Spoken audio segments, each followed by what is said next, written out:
وزیراعظم Theresa May نے Brexit business council کا افتتاح کر دیا ہے۔ کونسل بریگزٹ کے بعد برطانیہ میں کاروباری صورتحال اور حکمت عملی پر تبادلہ خیال کے لیے بنایا گیا ہے۔ تفصیلات کے لیے یہ رپورٹ دیکھیے۔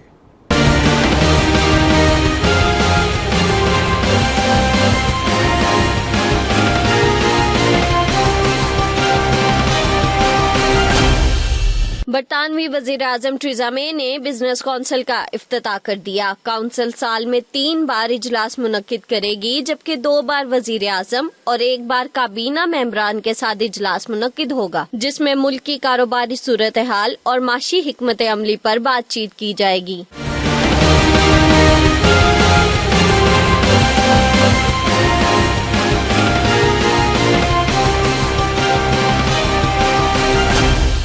کونسل میں کاروباری شخصیات اور صنعتی سربراہان شامل ہوں گے، جبکہ برطانوی بزنس گروپ کے اراکین بھی اس کا حصہ ہوں گے۔ کونسل میں پہلی میٹنگ اسی ہفتے منعقد کی جائے گی۔ کونسل کی جانب سے جاری کردہ اعلامیے میں ملکی ترقی میں بھرپور حصہ لینے کے عزم کا اظہار کیا گیا ہے۔ کونسل کا قیام ایسے وقت میں سامنے آیا ہے جب برطانوی کاروباری شخصیات دوسرے ریفرنڈم کی حمایت کر رہی تھیں، تاہم بزنس کونسل کے قیام نے واضح کر دیا ہے کہ کوئی ریفرنڈم نہیں ہو رہا۔